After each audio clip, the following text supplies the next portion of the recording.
ao novo faladoiro en feminista, o terceiro que estamos realizando en este primeiro ciclo. Estaba comentando ahora coa diputada con Sonsoles de que nacen para quedarse, e máximo en un momento que son tremendamente necesarios, onde xa hai voces feministas pois con gran experiencia en este eido que falan xa da cuarta ola feminista. E o movimento feminista que naceu para, como sabemos todas, para corrixir unha desigualdade, pois cando máis se manifesta nas rúas e canto máis latente é porque a desigualdade crece e porque cada vez, en vez de evolucionar e ir dando pasos cara adiante, en palabras de María Xosé Porteiro, fai escasa unha semana, decía e falaba da involución que estábamos sufrindo. Agradecer tanto a Consellería de Servicios Sociales do Concello, a Concelleira Ana Velleira, que realmente a que debería de estar aquí, que me deixa a min hoxe o honor de iniciar este faladoiro, xunto coa Diputación Provincial, que son os organizadores destes faladoiros, e, como non, o Foro Feminista Maruxa Mallo, que lle damos as gracias non só polo día de hoxe, sino por ese traballo diario continuo de 365 días a ano, que moitas veces non se visualiza, non se ve, pero que, como decía, cada vez é máis necesario, hoxe máis necesario que nunca.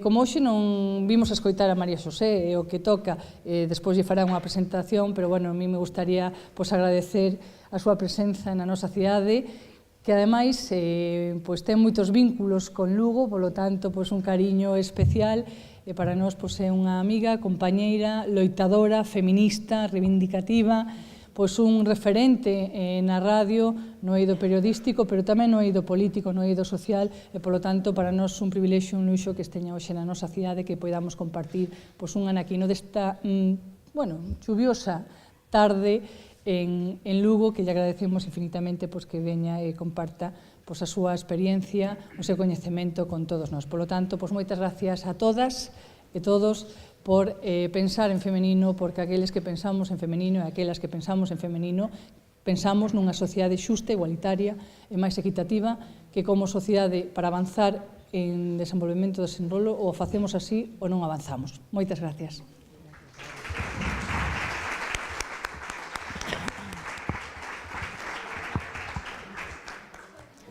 Bueno, pois efectivamente, unha tarde máis, un venres máis, podemos estar aquí disfrutando desta charla sobre feminismos. Estaba eu fixándome no patio de butacas, e a verdad é que é un placer ver a tantas mulleres, pero boto de menos moita mocidade. E viña esta semana unha tremenda noticia de que se triplicaran as denuncias na mocidade entre rapaces de 14 a 17 anos por agresións, supoño que dentro da parella, ou en calqueira caso agresións machistas. Entón é terrible porque, como ben explicaba Lara, estamos involucionando, confiámonos demasiado, e de novo o machismo quere pararnos os pés de alguna maneira. E iso ven a raíz do medo. O medo é o que sempre, históricamente, o home sentiu polas mulleres, o machismo sentiu polas mulleres, e por ese motivo ten que, de alguna maneira, anularnos. Estes faladoiros veñen a disipar eses medos, a explicar o que é o feminismo, a aclarar conceptos e a seguir aprendendo, porque todos e todas, por moito que pensemos que somos feministas e que temos as cousas claras, seguimos copiando, transmitindo determinados estereotipos que temos que cambiar, e iso cámbiase aprendendo, falando, escoitando os demais. Por iso estamos unha vez máis aquí nesta ocasión para escoitar a María Xosé Porteiro, que, seguro que nos vai a impresionar e agradar a súa conferencia, porque, como ben Carmen vai a falar, sabemos que ten unha traxectoria detrás que avala o seu coñecemento. Por suposto, reiterar unha vez máis ao Foro Feminista Maruxa Mallo, as mulleres que estades ali, que seguides aportando e que non vos cansades de seguir recordando o que temos que seguir recordando, e o espacio que non podemos deixar botar para atrás. Temos que seguir aí.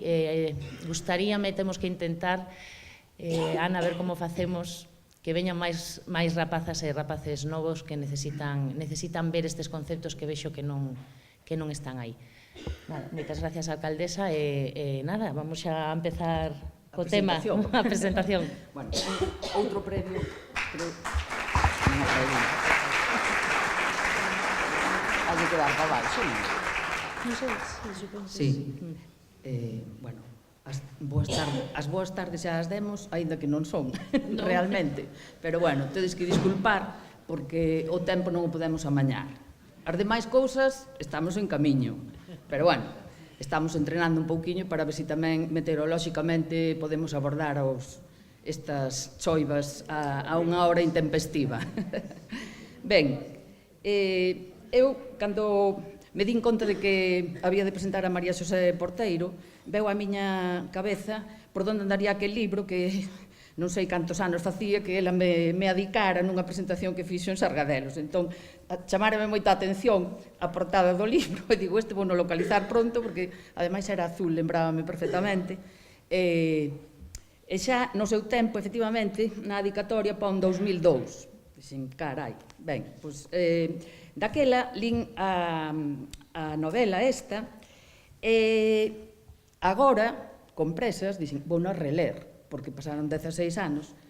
Para min, pois supón moitísimo, porque atopei outro sentido àquilo que xa lera no seu momento. O primeiro que se me quedou, dixen, isto saiu da cabeza e do maxín dunha muller, porque di, andaba dando voltas ao caso dunha vítima que apareceu, unha muller morta, non? Que se era tan nova, que se lle mallaran nela ata matala, que se tiña máis picadas que o coxín onde a súa nai cravaba os alfinetes. Isto non puido salir doutra cabeza que non fora dunha muller.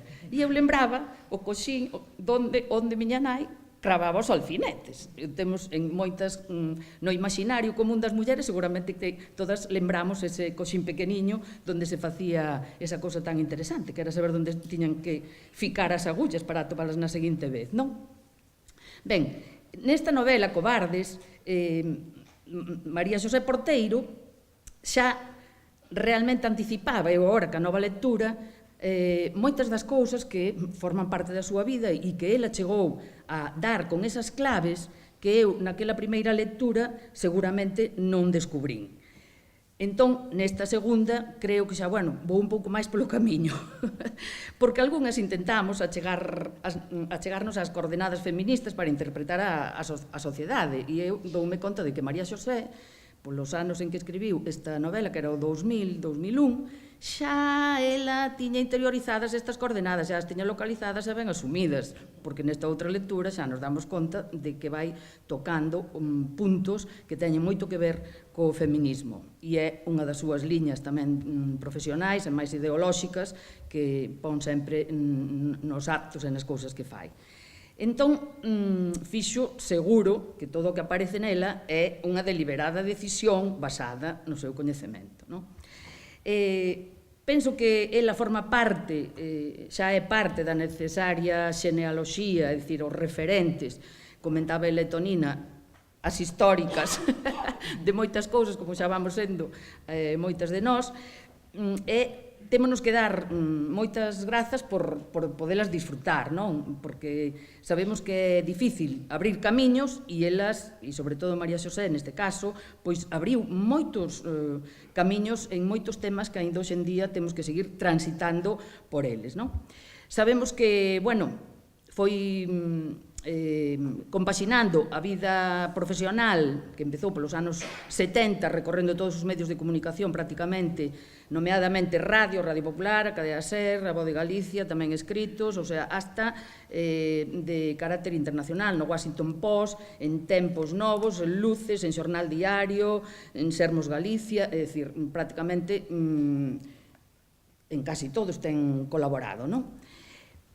Ademais, a súa vida política como dentro do Partido Socialista de Galicia entre o ano 87 e 2007 foi concelleira en Vigo, dende onde abordou todos estes temas e propulsou outras miradas na política, representou a España ademais nas asambleas parlamentarias do Consello de Europa e da Unión Europea Occidental, e hai unha cousa moi importante porque formou parte da delegación galega no cuarto cumio da Conferencia Mundial da Muller en Beijing, sendo tamén a primeira delegada no exterior que tivo Galicia.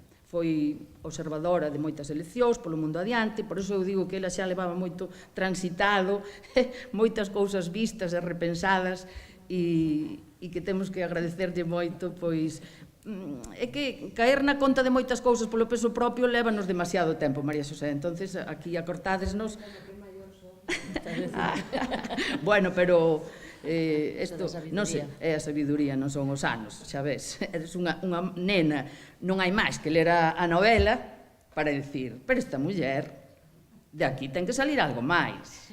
Bueno, sabedes que últimamente lle vai corresponder tamén un pouco de fariña,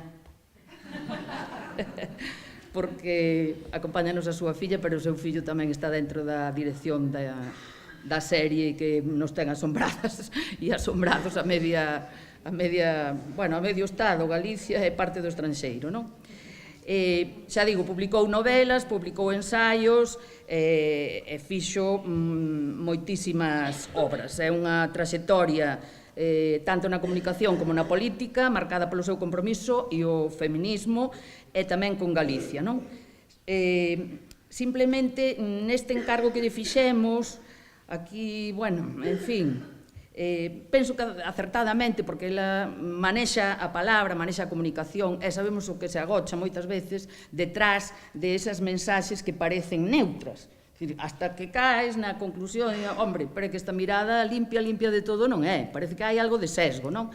E iso que é tan sutil ás veces sigue perpetuando moitas dos mandatos que o patriarcado xa non pode facelo a través das leis, porque nas leis, claro, xa estamos iguais, e entón ese velo falso moitas veces de igualdade parece que, pero vosotros que vides decir agora, se xa está todo feito. E entón aí é onde está o traballo que nosotros máis ou menos lle encargamos, bueno, para que María Xosé nos axude a sabelo distinguir. Esa violencia simbólica, sutil, que moitas veces, como decimos en Román Paladín, nos la meten doblada e que temos que estar alerta porque siguen a suceder cousas, e entón moitas veces dicimos, por qué? É dicir, a pregunta. Tantas cousas se fixeron, pero a situación é a que é grave, sigue sendo grave, non?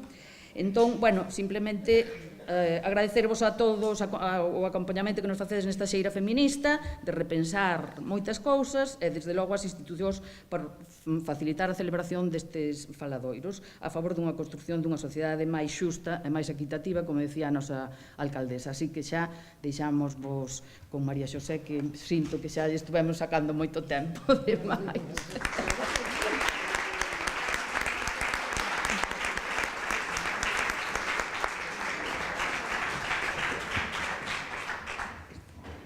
Igual lo pasamos para ela.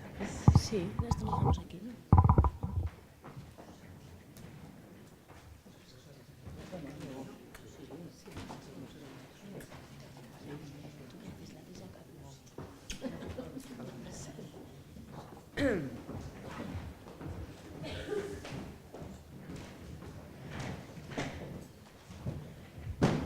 Eu non quería que parasen. A ver, encantada, gracias por convidarme, por todos e todas as que estades aquí, e gracias por a vosa presentación, que me abruma e me emociona, porque a vida non pasou en balde, basicamente porque me sinto, cando escoito o que dicides, que ademais, pois sí, é verdade que todas esas cousas estiveron aí. Teño a sorte de pertencer a unha xeración, eu teño agora 65 anos, e as mulleres da miña xeración, un pouco maiores, un pouco menores, vivimos o gran cambio. Vivimos un gran cambio. Temos a experiencia das nosas nais, que é unha xeración que sufriu moitísimo, a das nosas aboas, para que contar, pero coñecemos a historia da nosa linaxe en carne propia, porque temos a historia das nosas antepasadas, e puidemos vivir un cambio. E eu hoxe lle pido a miña filla, que me acompañou hasta Lugo, porque como vedes ando un pouco mal da gorxa, teño un certo catarro, tiña medo a non chegar, e entón presentovos a miña filla Llerena, que se eu son feminista, ela é feministona total, non? E ademais, lle vou pedir que me axude en algún momento, en algunha lectura que hai que facer, por iso, gracias, Yeri, por vir e por estar, non? Xa veredes que cando escoitedes a ela xa non me chamaredes máis a min, pero tamén se trata un pouco de visibilizar a engranaxe na que estamos, non? Como estamos facendo un traxecto que que non sabemos cando empezou, históricamente está moi claro cando empezou o feminismo, pero non está claro, non estará nunca, cando unha muller se deu conta, por vez primeira, de que estaba sendo oprimida. Eso non o sabemos. O que sí sabemos é que a día de hoxe temos un camiño cara adiante e necesitamos o que se falaba antes, de que haxa unha continuidade, e me consta que hai. Así que despois me vou repartir o tempo con ela, se que la quere. Isto está totalmente improvisado, xuro, eu traio unha conferencia preparada normal, digo normal, estructurada como tal, pero tampouco a min personalmente, se a vos non vos parece mal, non me molestaría improvisar, porque aquí tamén se xenera unha complicidade. As persoas que estades aquí, algunhas son amigas miñas persoais, como Pilar, como Cris, como Tonina. Bueno, todas as que me presentaches, alcaldesa, estou moi honrada, Sonsoles, Carmen, en fin. Pero hai persoas que non coñezo persoalmente, pero que a partir de hoxe pois iban formar parte deste equipo no que vamos reclutando xente, que algunha xa está moi concienciada, ten moi claro de que vai isto, e outra, ao mellor, pois lle ven ben, non? Ter algún argumento máis, abrir un debate na súa familia, replantexarse cousas, ao mellor contrariar ideas que aquí se expoñen porque teñen outras mellores ou teñen outro plantexamento. Se trata de que desto se fale. Por eso, cando me propuxeron intervir, eu non sabía de que iba a falar, porque eu podo abordar o tema do feminismo de 1000 maneiras, non de 1000 maneiras, das 1000 maneiras que a mí me interesan, non? E puxen un título como que se prestaba a moitas interpretacións. Entón, vou vos contar cousas que o mellor diredes, pois isto non é exactamente o título da conferencia, pero logo ao final veredes como si. Eu falo da morte social, equiparable á morte física. Falamos moito agora, temos moita información dos asasinatos, dos feminicidios, de mulleres que son asasinadas e que morren polo feito de ser mulleres. Isto é verdadeiramente unha situación que non é única no mundo, porque cando se fala de xenocidios, por exemplo, falamos de persoas que morren por pertencer a unha etnia, a ser de outro sitio, a ter outra religión, por pertencer a un determinado grupo. As mulleres non somos un grupo, directamente somos a mitad da humanidade, pero temos en común que somos mulleres. E resulta que estamos penalizadas desde a orixe dos tempos, desde a orixe da historia, e somos castigadas sistemáticamente de diferentes maneiras no decurso da historia ata día de hoxe, que nos estamos decatando de que iso é así, estamos racionalizándolo, intelectualizándolo e buscando como sair desa situación absolutamente terrible. Unha gran feminista, ensaísta, intelectual, escritora galega que se chama María Xosé Queizán fala do holocausto feminino. Fixadevos que termo tan duro, non? E ela me decía, pero vamos a ver, conta. Se nos poñemos a contar no mundo, desde que o mundo é mundo, a cantidade de mulleres que morreron a mans das súas parellas, ou por un vínculo ou unha cuestión sexual, ou porque foron capturadas en guerras como botín de guerra. É dicir, como que non é un holocausto? É o maior da historia da humanidade. Claro, falar en estos termos pois é poñernos moi tremendas e moi intensas, pero que eu creo que hai que atrevernos, debemos atrevernos a enfrontar a realidade sin prexuizos, sin por isto pensar que malos los que las mataron, non? O que, en fin, ahora hai que tomar a revancha. Eu creo que ese non é o plantexamento nunca, pero eso non quita de que vayamos ao centro da cuestión. E o centro da cuestión é que cando falamos de violencia de xénero, estamos falando de algo que no diccionario é moito máis fácil de designar. Chámase misoxinia. Vos ides ao diccionario da galego ou español, buscades misoxinia, que é unha palabra que creo que ven do grego, non? E significa directamente odio ás mulleres. Pois se xa existe unha palabra que designa o odio ás mulleres e como ese se manifesta, como isto se manifesta, nos daría que pensar por que levamos, no caso concreto de España, desde que se fala da violencia contra as mulleres, buscando eufemismos para falar desta cuestión. En principio se falaba de violencia doméstica, que si violencia familiar, que si violencia contra as mulleres, que violencia de xénero, xa isto foi un avance tremendo. Despois violencia machista, que o dixo un presidente español que se chamou Rodríguez Zapatero e nos deixou a todo o mundo coa boca aberta, non? Violencia machista. Logo terrorismo machista. Agora xa se fala de feminicidios e femicidios, pero ninguén acaba de falar de misoxinia. E é que a palabra misoxinia é brutal, pero tan brutal como real, e designa efectivamente o que acontece. Por lo tanto, isto tamén é violencia simbólica.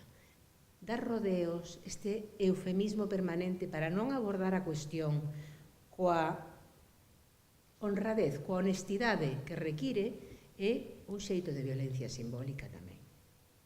Violencia simbólica é todo o que non é violencia física, verdad? Violencia simbólica é o que se conta nos libros de historia e nos oculta, nos fai desaparecer. Violencia simbólica é abrir un xornal e ver que noticias nas que as mulleres somos protagonistas non son nin a terceira parte das que o xornal dá, e estamos nas páxinas de sucesos, un pouquiño cada vez máis nas de deportes, por suposto nas de espectáculos e desde logo nas de anuncios de puticlubs e demais. É dicir, iso é violencia, porque nós estamos aquí, e se aquí se ve, somos tantas ou máis que os varóns e estamos no mundo, pero non somos noticia, sino é para cuestión que non necesariamente nos sitúan na mellor posición. Temos que loitar contra todas as formas de violencia. A violencia física é doada de recoñecer. É doada de recoñecer, oye, un maltrato, un golpe, unha lesión, unha persoa asasinada, ademais coas técnicas de asasinato tan brutais que se rexistran cada vez que hai unha situación deste tipo. Sabedes, non? Que a grande parte das mulleres que son mortas polas súas parellas ou son polas súas propias mans ou con armas de... Como se chaman? Armas brancas, efectivamente. Ou as tiran por un hueco de la escalera ou pola ventana, é dicir, formas terribles, é dicir, con un ensañamento brutal e moitas veces directamente a golpes. Que iso tamén é para estudiar, é dicir, non somente se pretende acabar coa vida da muller, sino darlle unha malleira que é unha tortura final brutal. Casi ninguén dice, pum, ala, marcha. No, a ti vou te dar o que te mereces. E ademais, se hai nenos diante, pois dá igual, que aprendan. Que para iso está a aprendizaxe vicaria e reproduciremos este tipo de comportamentos. Bueno, esa violencia témola identificada. Nos está costando moito traballo darlle o nome que debe de ter e co tempo se irá asentando. Eu, como de misoxinia non triunfa, que é a miña opción, pois me decanto cada vez máis pola idea de terrorismo machista. Teño moitos compañeiros na política que, por moi feministas que sexan, porque coñezo a moitos homes que se sinten e que son feministas, a moitos non, pero vamos, coñezo bastantes. Pero bastantes sí, que tampouco son eu para nada, non? Coñezo homes que están como eu, podo querer ser, pois entender moito o que pasa, non sei, cos refuxiados, pero eu non son refuxiada, entón, evidentemente, non terá o mesmo sentimento un home que caro ao feminismo que poda telo eu, pero o feito de querer entendelo é moi importante. E me perdín, Llerena. Estaba eu? Terrorismo machista. Estaba falando do terrorismo machista, porque o terrorismo machista dá moito medo. Cando se fala de terrorismo machista, terrorismo é un concepto tan político, tan que está no campo do público, que aos nosos compañeiros lles dá medo que se utilice. Dicen, non hai que cambiar, non hai que mezclar as cousas. Unha cousa é que sí, que hai unha violencia de xénero, hai violencia machista, hai efectivamente mulleres asasinadas, pero o terrorismo é unha cousa diferente. Entón eu fui un día ao dicionario, que uso moito o dicionario, e vas e buscas a definición de terrorismo, e entra perfectamente o que pasa cos asesinatos das mulleres, cos feminicidios, que tamén é un termo que a mí me parece correcto, pois é exactamente o que se describe no dicionario como que é o terrorismo. Crear terror, crear medo por unha actuación violenta. O terrorismo político está formado por grupos organizados dunha maneira diferente. O terrorismo machista ten a característica de que se parece moito máis ao yihadista. Son lobos solitarios, homes individuais que se sinten defensores dunha causa e son guerreiros dun exército no que os afilian ou se afilian. Simplemente eles cumpren un mandato que lles di que teñen dereito a matar aquelas persoas coas que non, polo que sexa, non están de acordo ou non queren que vivan, etc. Bueno, pois o terrorismo machista é exactamente igual. O comportamento dun home que emboraña por unha venganza contra a súa muller decide matar con unha sierra mecánica aos seus 2 fillos para lle facer daño a esa muller coa que xa non sabía que facerlle e que sabía que iso iba a ser peor que a morte, pois iso que é? Iso que é? Iso é un crimen pasional, como se decía antes. Hai unha acción máis terrible, máis brutal. Non, é terror. Polo tanto, se non queremos falar de misoxinia, que ao final a misoxinia, bueno, pois é un concepto máis así, eu son partidaria e cando falo en público, cando fago algún escrito e falo destas cousas, eu xa falo directamente de terrorismo machista, o teño totalmente asumido, cada vez se recibe mellor, a xente o entende, porque como non falemos con grandes palabras e como non sexamos atrevidas tamén na exposición de un gran problema, nos vamos a quedar sempre cortas, porque estamos, no fondo todos quixéramos poder entender o que pasa e disculpalo. A ver, eu penso na miña nai, a muller, claro, a miña nai maravillosa, como non podía ser outra maneira. Unha muller moi avanzada ao seu tempo.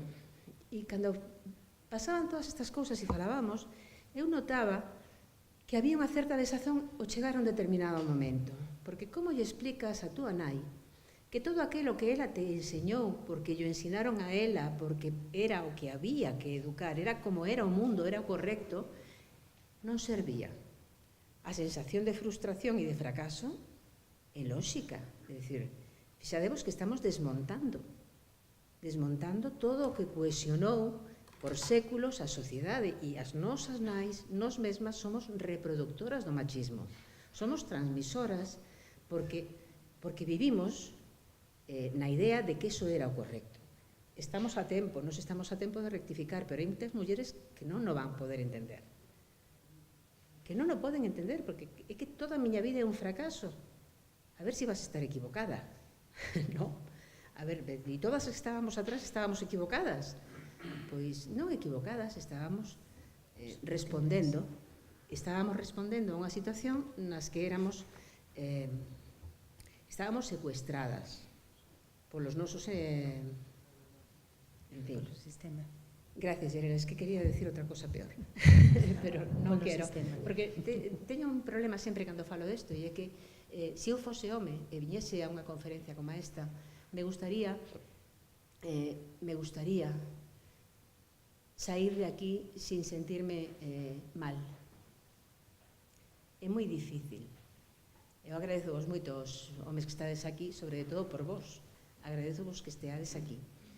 Pero disculpade se algunha vez algún dos conceptos que utilizamos son desagradables. Pero insisto que como non lle poñamos palabras mayúsculas e un tono de voz duro, isto non muda. Porque a violencia machista está dentro, está aquí. E en algúns casos está aquí. E aínda que hai que dar educación en valores, hai que ensinar na escola, todo iso é moi importante. O que se aprende na casa é moi importante tamén.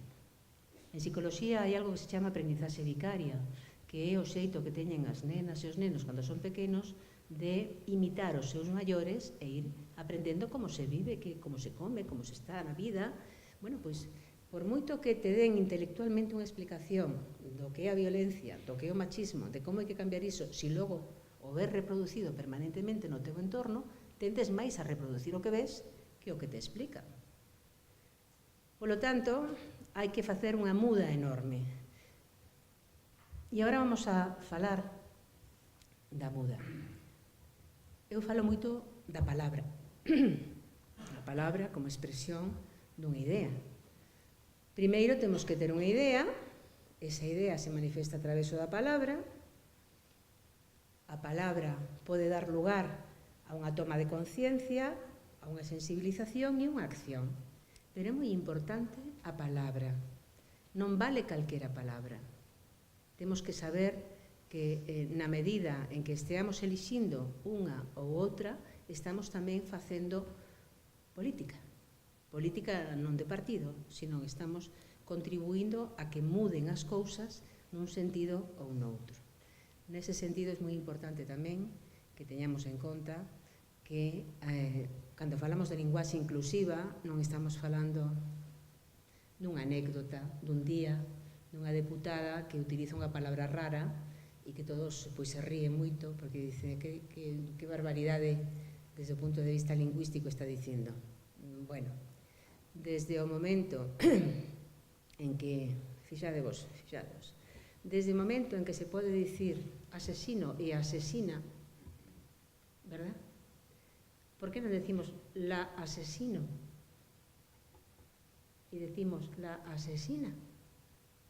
É dicir, se utilizamos ese patrón de que non hai que feminizar para significar, máis alá da sintaxis, da concordancia, da linguaxe que ao final non deixa de ser unha norma. E aquí estamos cambiando tamén a normativa, porque a normativa consolida a opresión. Que? Queres hablar? Agora fala ela. Sí, pero vou rematar esta idea. Pois é unha forma tamén de ir facendo esa reflexión previa, esa toma de conciencia, esa sensibilización. E polo camiño se cometerán erros. Pero hai que facer unha transformación para que a linguaxe represente, nos represente e diga a verdade. Conto unha anécdota. Vos vedes na tele un programa que se chama Tu cara me suena? Bueno, a mí me encanta ese programa. E está Lolita Flores está no xurado, non? E Lolita Flores sempre, cando aparece algún personaxe histórico, dice anécdota, e entón conta que ela coñeceu a fulanito na súa casa porque era amigo da súa nai. Pois eu veño coa anécdota. A miña anécdota respecto á linguaxe, que é persoal e real, é a seguinte. No primeiro período como deputada autonómica que tiven, que foi de 1989 a 1993, bueno, que vos vou dicir, todas éramos señores, non? Señores. E nunha ocasión debatindo con un lugués, magnífica persoa, por outra parte, co que tiña grandes discrepancias políticas, que é Víctor Vázquez Portomeño. Ele era o voceiro do PP, que levaba os temas de cultura, e eu era voceira do Partido Socialista. En unha comisión me dice, como dixo a señora deputado, con todo, é moi respetuoso, porque xa sabía que eu me rebotaba, como dixo a señora deputado, tal. E chega o meu turno e eu lle dixen, pois, contestando o señor deputada, eu o que teño que dicir. E en aquel momento me decatei, e o dixen porque, bueno, casi como unha broma, decateime do que pensou o resto da xente. E entendín algo que logo vin escrito moitas veces. Cada vez que unha situación que te parece normal nas mulleres posa homes como protagonistas e te resulte ridícula, é que non funciona, é que non está ben, é que algo está mal. Porque eu non te podo chamar a ti señor diputada e tú a mí si me podes chamar señora diputado. A linguaxe é moi importante. Llerena. Hola. É que o meu tema é rabeo se non digo algo sobre isto. Eu estudei filoloxía e o primeiro día, a primeira clase que tiven era lingüística, e o primeiro concepto que nos explicou a profesora de lingüística foi que a linguaxe é a maneira na que o home conta a realidade que o rodea. Empezamos mal, xa, non? Aquel día foi como, non, bueno, será o ser humano e tal cual, non? Ou as persoas, ben. Co tempo fun traballando moito este tema, traballei en publicidade, moito en comunicación e coñecín outras interpretacións que din que non só é a maneira na que contamos esa realidade que nos rodea, tamén é a maneira na que creamos esa realidade. Existe unha violencia simbólica enorme na invisibilización das mulleres na linguaxe e existe unha violencia simbólica inmensa cando utilizar unha palabra como miembra, cando dixo Viviana Ido hai uns anos que era ministra, xa creo, naquela ministra de Igualdade. dixo que ela era miembra do Parlamento, unha flexión que unha lingua romance soporta perfectamente, palabras que rematan en A ou en O e indican xénero, non é imprescindible, pero soporta esa flexión. Montouse un follón mediático, a caverna saliu ruxindo e aquelo foi escandaloso. Houbo mofas, pero houbo máis cousas.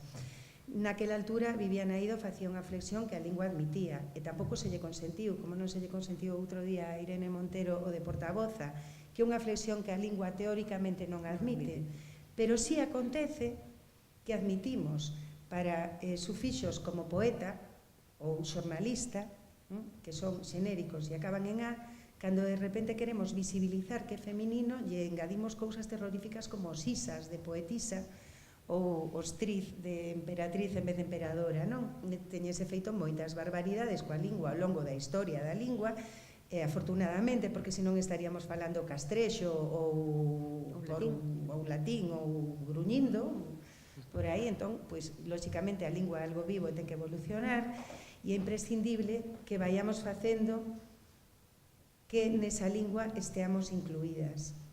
Para iso tampouco é necesario que digamos cousas moi raras.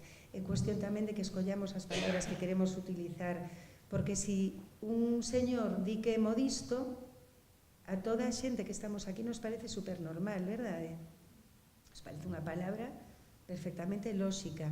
Ou enfermeiro. Serían dúas palabras que non cuestionaríamos nunca. Vale, a palabra enfermeiro non se inclúe no dicionario da RAE hasta os anos 90, hasta que empezou a haber enfermeiros. Pero a día de hoxe non se admite a palabra médica. Entón, unha señora ten que ser médico. E a palabra modisto, que está no dicionario, inventaron a Victorio Luquino. Non sei cal dos dous, nunca me acordo, porque a nai dun deles era modista e el decía que el non era nin xastre nin diseñador, sino que el era modisto, como a súa nai, pero, por suposto, masculinizando o termo. Entón, só quería decir que cando falamos de linguaxe inclusiva e cando falamos de comunicación non sexista, non estamos falando de algo trivial, nin secundario, nin que total, coas cousas tan importantes e tan urxentes que hai, que empeño tedes con isto, que manía. Estamos falando de que a linguaxe que falamos e a lingua que falamos conforma o noso cerebro e conforma a nosa maneira de pensar e conforma a maneira na que contamos a realidade e na que a percibimos.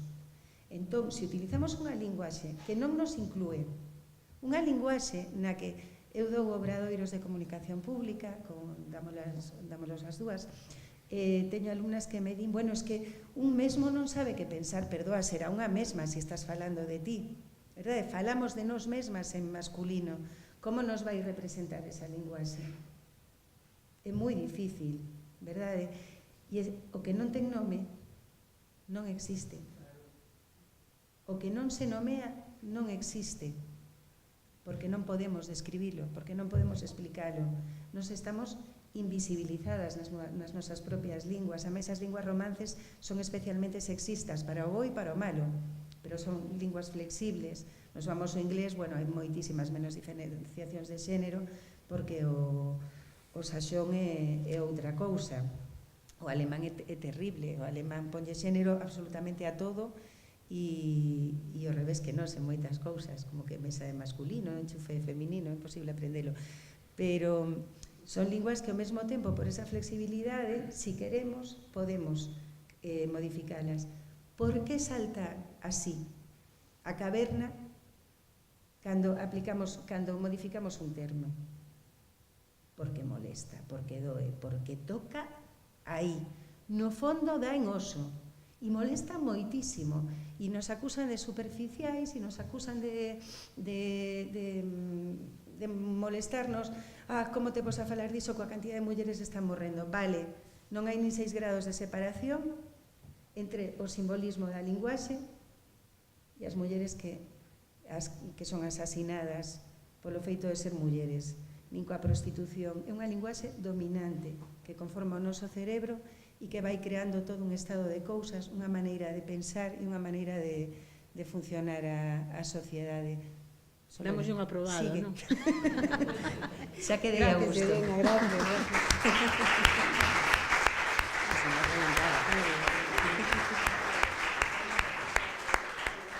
Ela o dixo, o que non se di non existe.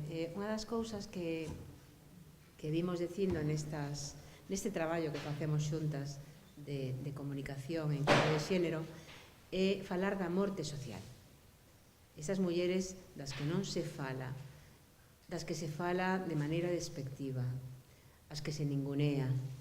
Esas mulleres, unha a unha, pois son en sí mesmo pois un drama, pero colectivamente somos un xénero, somos un grupo desaparecido, e iso é unha morte social. Entón non podemos consentir, se falamos de violencia simbólica, estamos falando efectivamente da morte social. Que iso aconteza porque non nos decatamos, bueno, pero que unha vez que o sabemos, sigamos xogando e sendo cómplices de que isto non mude, pois aí xa temos un problema. E creo que ese era o obxectivo desta charla que hoxe estamos dando, reflexionar sobre esa violencia que aparentemente é máis dulce, pero fixadevos o efecto tremendo que causa, porque como moi ben dixo Llerena, as palabras construyen a realidade.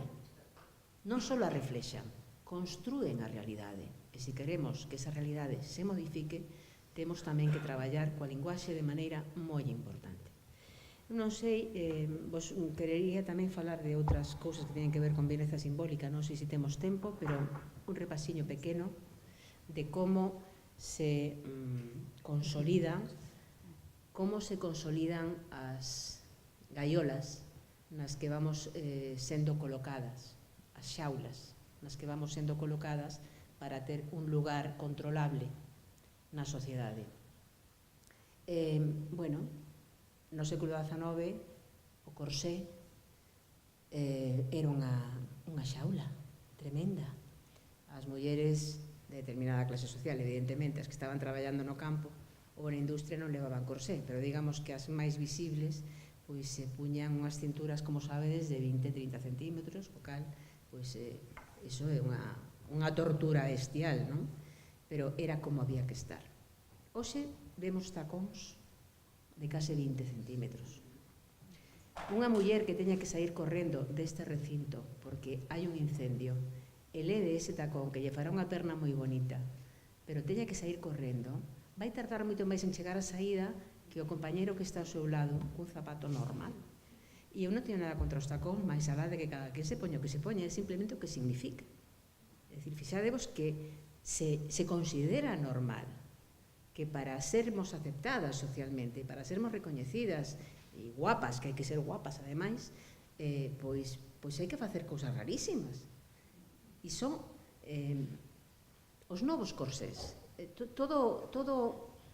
Outro día falaba a compañeira Icía no acto que fixemos a Secretaria de Igualdade o suxería os canons de beleza cada día máis imposibles, máis absolutamente fora do que a natureza tolera e permite. É dicir, non sei, a dictadura, a cirurxía estética, a xuventude eterna. Eu falo moito tamén nestas ocasións, sempre que podo, da necesidade de crearmos modelos de persoas, de homes e de mulleres, en todas as idades. Modelos, quero dicir, pois non sei, prototipos, por así dicilo. Que prototipo de mulleres maiores, quero dicir que xa non están en idade de ser iconos sexuais, non? Mulleres posmenopáusicas, mulleres maiores, as de toda a vida que foron as mulleres maiores. Que modelos temos nas series de televisión, no cine, na vida social, nas revistas? Non hai. Isabel Preisler está igual que hai 40 anos. É dicir, que non é normal, é un contra natura. Bueno, pero vamos a ver, é que de repente non hai unha imaxe para cada etapa da vida, que sería algo normal, cada unha dentro do seu xeito e como queira, pero se vos fixades, os homes están interesantísimos con canas, están guapísimos con canas.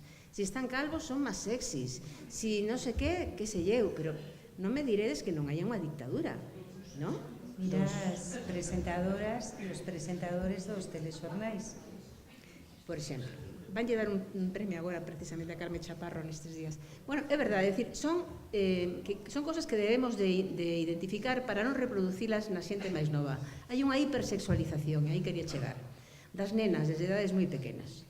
Unha hipersexualización que é antinatural, do mesmo xeito que é antinatural que non estea ben visto, que non estea socialmente admitido, que non mola que unha muller maior se vexa maior e que non o mellor necesariamente pase toda a súa xubilación no gimnasio para poder estar ok, ou sí, pero que non mola, pois dese mesmo xeito, desde os 3-4 anos, as nenas pequenas están sendo vestidas, maquilladas, adubiadas, presentadas como iconos sexuais, ou non o vedes. Ou non o vedes. Fixadevos as involucións das que falábamos antes, son as estrataxemas do patriarcado para que nós vayamos avanzando e de repente, placa, por detrás, unha corriente subterránea vai construindo outro tipo de modelos. Esas cousas temos que detectalas. Temos que falalo, temos que intentar, oye, se te gusta que a nena vaya de rosa, estupendo, pero que a nena, en fin, pense que o máis importante da súa vida é gustarlle ao neno do lado, pois o mellor non está tan ben, non? Entón, temos que ir detectando esas novas trampas para non repetilas. E a min tamén me gusta falar das 3 revolucións. Por que pasa todo isto agora? Por que falamos disto agora? Por que chega o feminismo? A que se debe este cambio? Que pasou? Si todo estaba ben organizado. Claro, nós somos, dentro da especie, quen temos a capacidade para xestar, parir e criar. Bueno, o de criar podémoslo compartir perfectamente cos varóns, pero é verdade que a xestación e o feito de parir pois nos corresponde a nós, do punto de vista natural.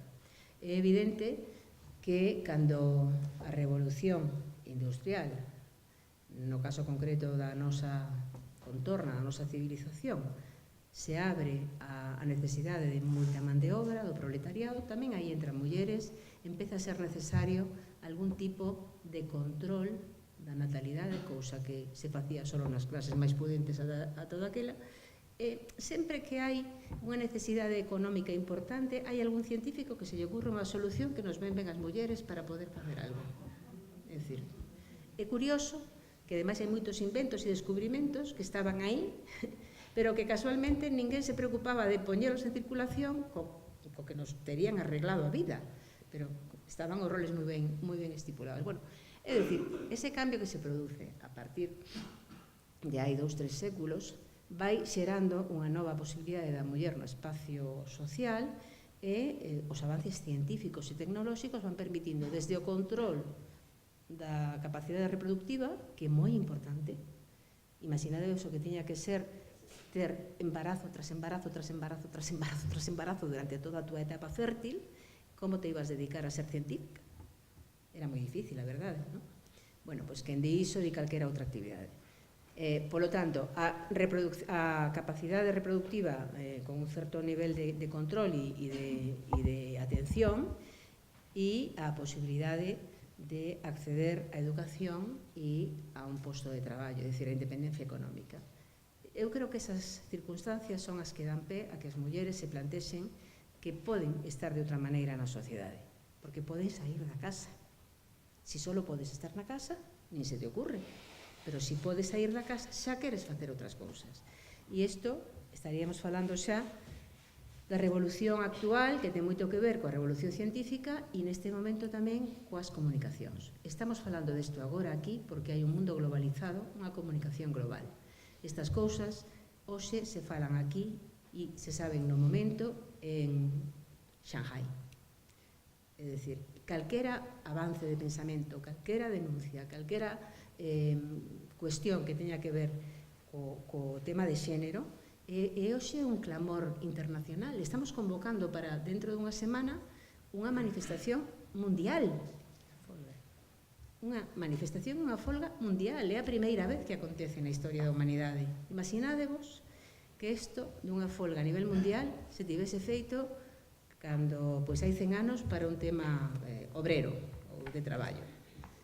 Eu creo que vai haber un gran cambio e un cambio rápido. Non digo que sexa o cambio totalmente adecuado, nin o mellor posible, pero que vai un cambio, estou segura, que vai ter moito que ver a comunicación, por iso é moi importante que vayamos pensando nestas cousas, e eu creo que compartíndoas, analizándoas, porque isto ven, queirámolo ou non, e vai haber tamén unha reacción moi dura do patriarcado, que do patriarcado poderíamos falar outro día, porque dito así solo queda moi no aire, pero bueno, creo que calquera dos que estamos seguidos, que estamos aquí sabendo que estamos a falar, e vai haber unha reacción moi dura a outros niveis. E un último mensaxe para deixarlle a Irene que remate. Eu personalmente, como feminista e como muller vinculada desde logo ao socialismo, se hoxe tivese 30 anos menos, tería moi claro cal sería a miña opción política, e non sería outra que o ecofeminismo. Non entendo estar sobre a terra neste momento sin ter preocupación e compromiso coa cuestión medioambiental e coa cuestión de xénero. Me parece que é unha opción que cada vez máis hai que levar da man, e neste tempo de pasividade, de estar un pouco esperando a que os demais nos resolvan os problemas, de protestar moito no Facebook e a mellor logo non ir a ningún sitio, se alguén ten ganas de mobilizarse por algo e lle interesa a miña opinión, se ten ganas e saúde, comprometedevos coa ecoloxía e co feminismo, e con esa rama do feminismo que se chama ecofeminismo, porque aí está o gran futuro do cambio ao que vamos. Non aplaudades que vai falar Llerena. Que non aplaudan porque vou falar. Non sei. Non vou falar, só para rematar, para pechar, vou ler un texto de María Xosé, dun traballo moi interesante que ten sobre as mulleres no discurso público, e isto é, ao rematar, fai unha lembranza sobre un recordo que ten de cando estivo na conferencia de Beijing. Entón vou ler directamente. Recupero a ollada dunha muller africana que participou naquel foro, Bisiadelis Fayami. Representaba as mulleres nixerianas. Explicou que tiña dobre pasaporte porque vivía no Reino Unido. As súas palabras non están escritas en ningún libro. Consérvanse na memoria de quen tivemos o privilexio de escoitar a súa voz xunto a de tantas outras mulleres do chamado Terceiro Mundo, que fixeron un alegato a favor da paz, da protección do planeta, da erradicación da fame, da educación e da saúde. Algúnas das súas ideas atopeinas nunha libreta bella na que tomara apontamentos, xornalista fin, de todo o que me interesou. E vela aquí o que conservo de Bisi. Estas palabras que vou ler agora son a reproducción das que esta muller africana e británica dixo no foro de Beijing. As ferramentas do mestre xamais desmantelarán a casa do mestre. Só nos deixarán gañalo de forma provisional, por iso temos que fabricar a nosa propia ferramenta. A miña avoa dicía que non hai nada que sexa imposible porque mesmo todo o que é duro amolece algunha vez. Non hai nada dentro do pantalón dun home que sexa máis importante do que hai na mente dunha muller. Un novo mundo é posible no que as mulleres poidamos facer ferramentas non para os mestres, senón para toda a humanidade. Gracias.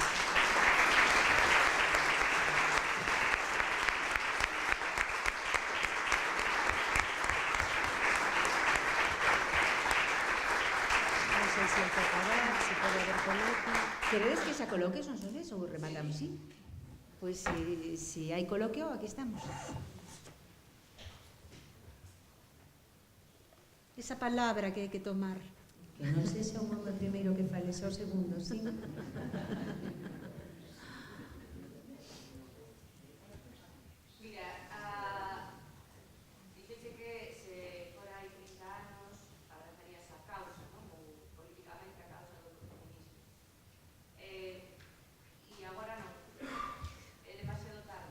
Son dos preguntas. Vale. Son dos preguntas. Y coñeces a alguén que esteña traballando seriamente desde non me refiro desde o punto de vista teórico, sino político? Políticamente, o feminismo e a ecoloxía estiveron reñidos durante moito tempo. As feministas non tiñan ningún problema en recoñecerse como ecoloxistas, pero os ecoloxistas non tiñan ningún interese en incorporarse ao feminismo. Cuestión previa que explica moitas cousas.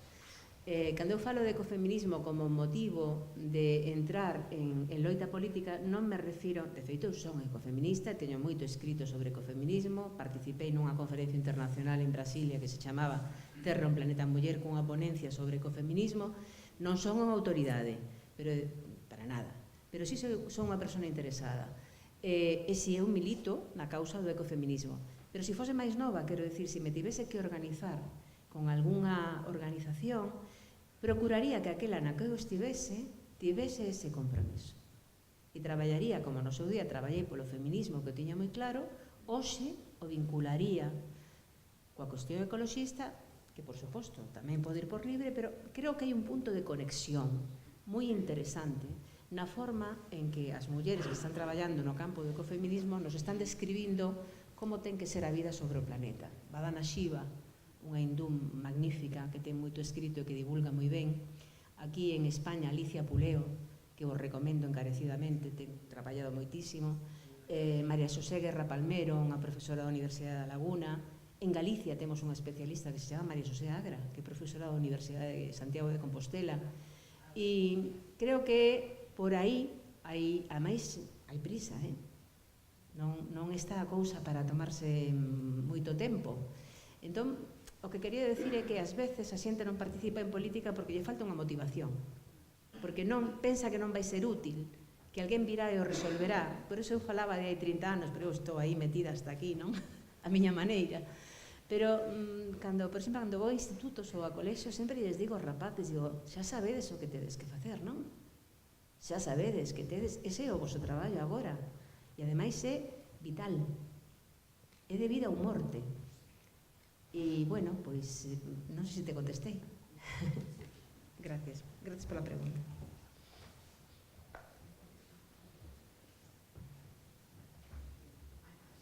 Sí, veña.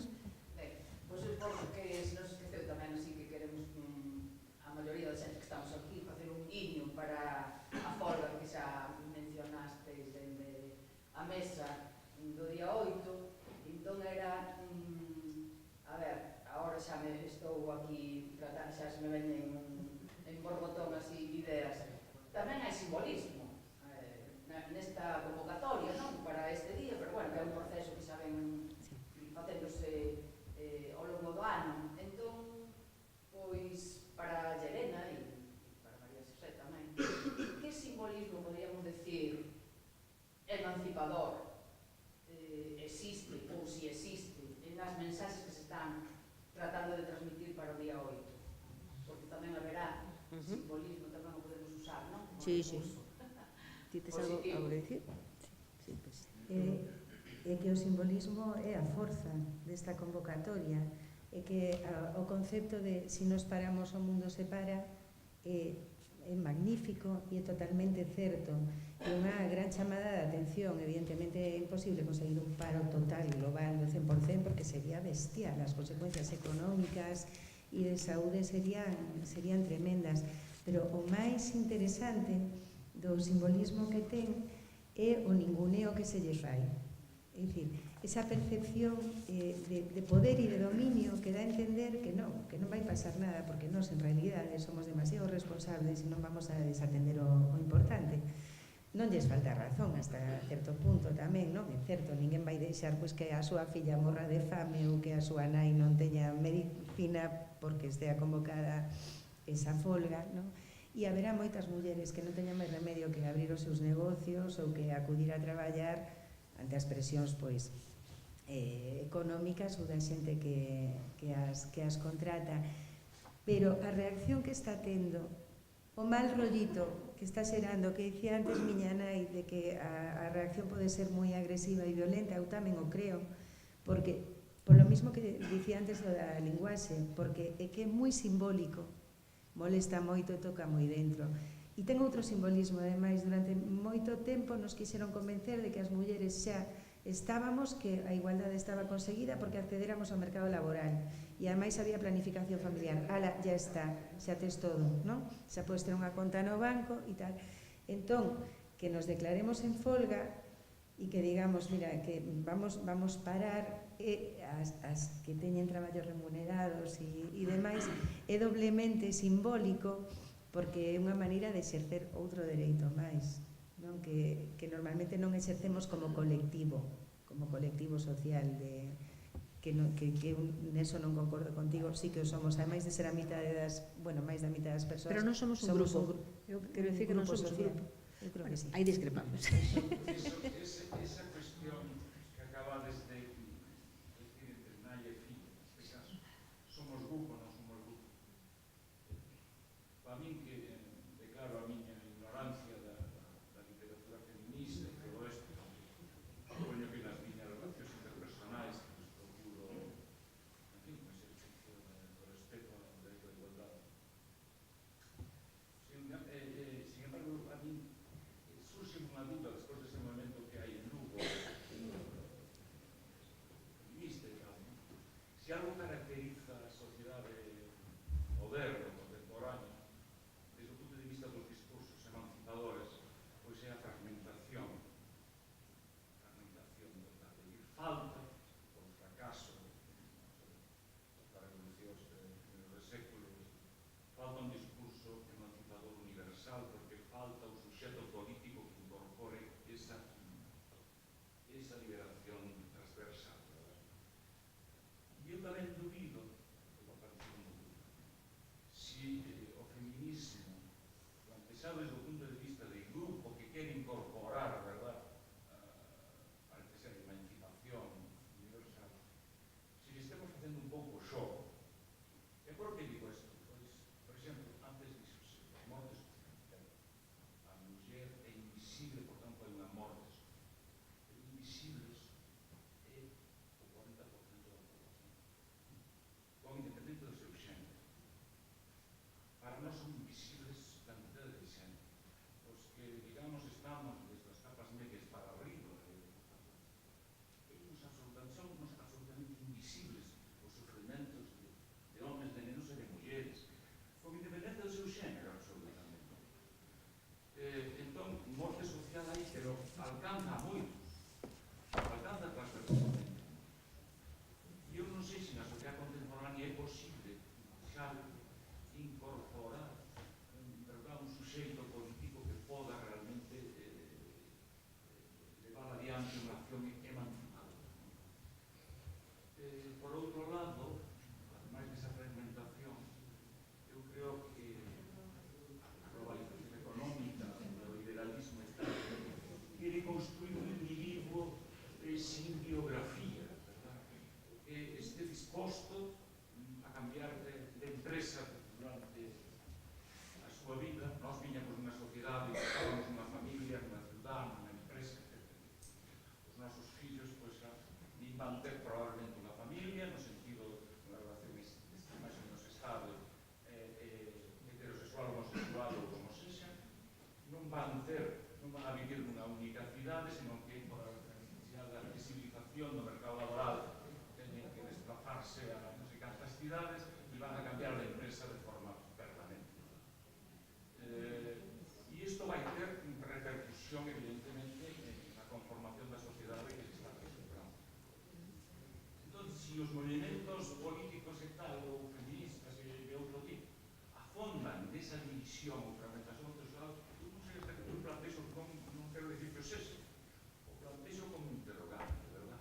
A pesar de que o outro día ou tal, leía nun periódico Eduardo Madina, eu non son do Partido Socialista, pero unha persona a que respeto, porque sempre ten algo que decir con rigor e total, e decía que especialmente o discurso feminista non se podía, digamos, atacar desto que estou dicindo porque incorporaba precisamente un valor universal que era a igualdade, e que isto era radicalmente. Eu espero que poidades facelo, pero dudo. Voude dar unha alegría. Voute dar unha alegría. Voute dar, bueno, non sei se remataches, perdón. Voute dar unha alegría.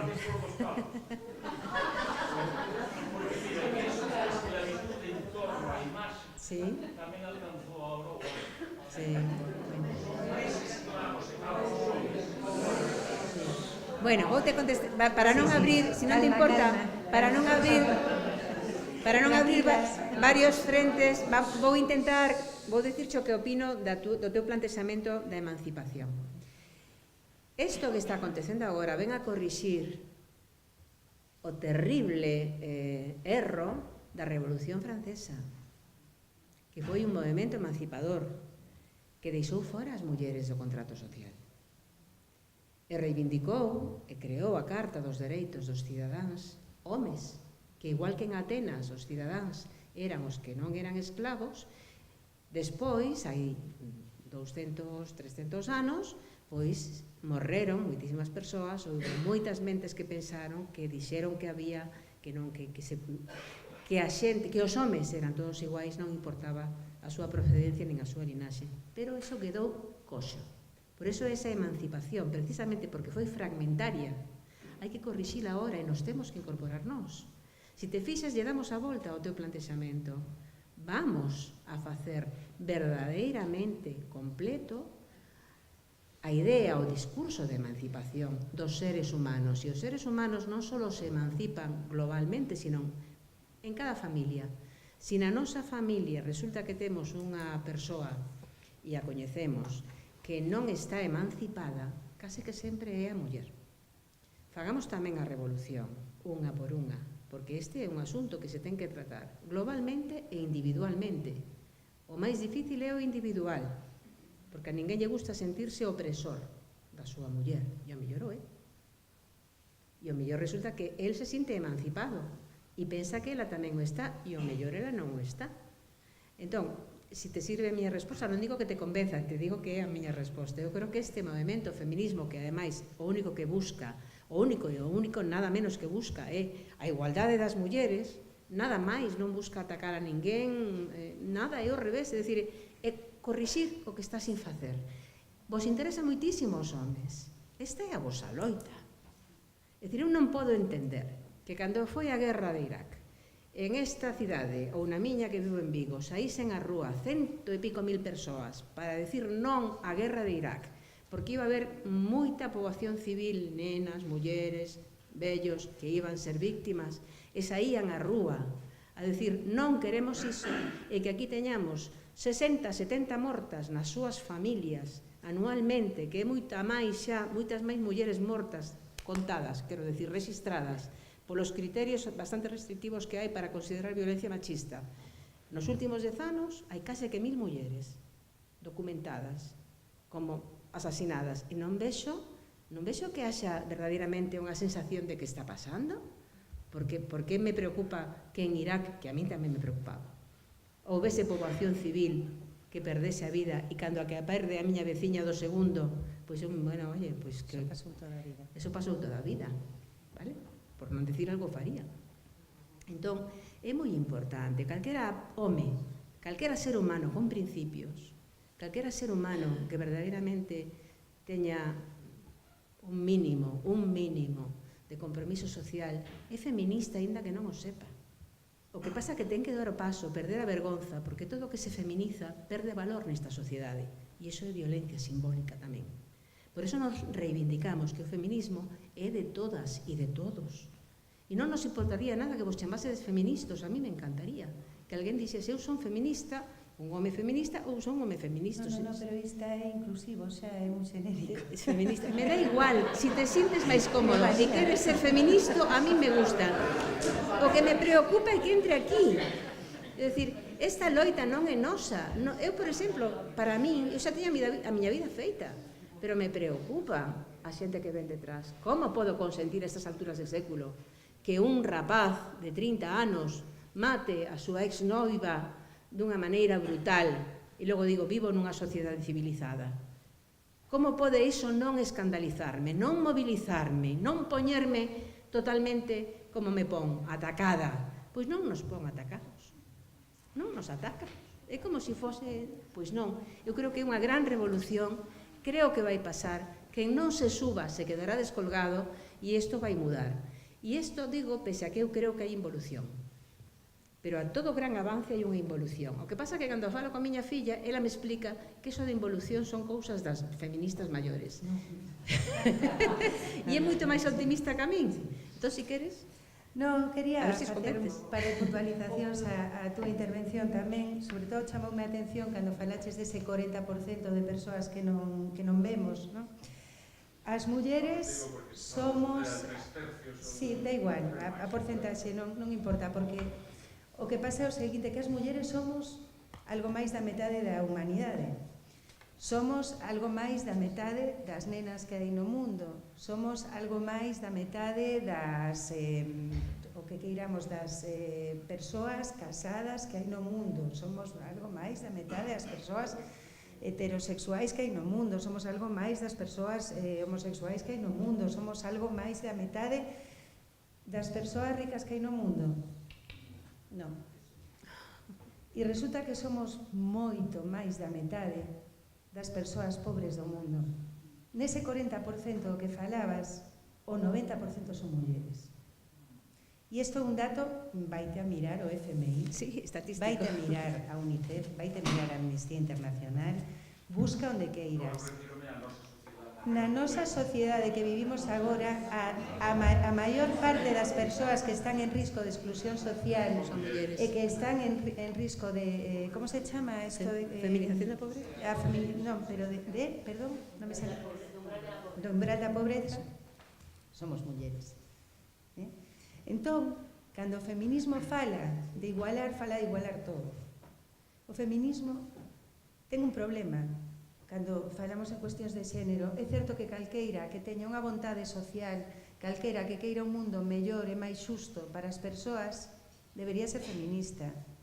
Pero o que pasa é que cando és unha muller e te decatas de que estás nunha situación de opresión, nunha situación de inferioridade, de debilidade, é moito máis probable que te movas para que iso cambie. Se resulta que és un home e te decatas de que estás nunha situación cómoda, nunha situación de superioridade e de que vas ter que renunciar a privilexios para iso, é máis difícil. Exemplo, eu quero que en África a xente viva de maravilla. Quero que nos países que hai fame a xente estea de maravilla, estean perfectamente, pero non quero renunciar absolutamente de nada de como é a miña vida aquí agora. Non quero ter menos luz, non quero gastar menos auga, non quero xerar menos residuos, nin ter menos variedade no supermercado.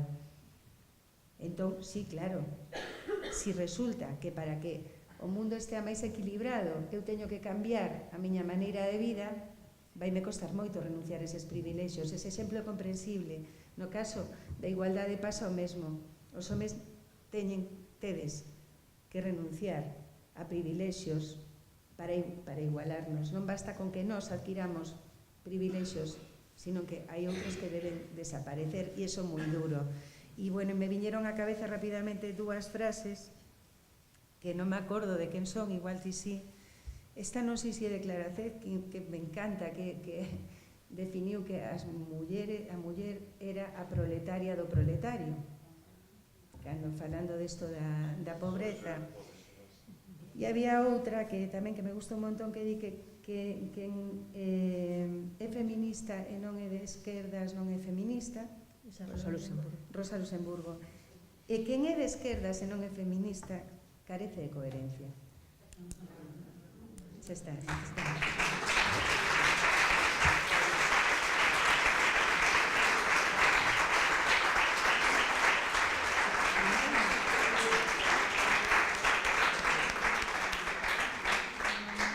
Levantamos co vosso permiso. Non, hai unha señora. Perdón, hai unha palabra.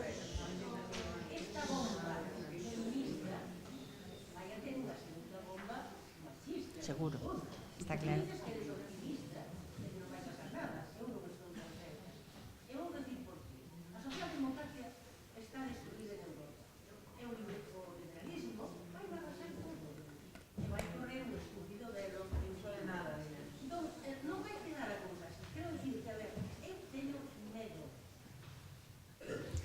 De eso se trata, de que teñamos medo. Esa é a gran estrategia, que teñamos medo en todos os sentidos. Ti fíxate que esta grande crise económica que vimos de vivir, que non está xustificada, está creada desde o meu punto de vista para que a xente teña medo e sexa máis dócil e manipulable. Eu o creo sinceramente. Por eso as mulleres estamos agora, as que estamos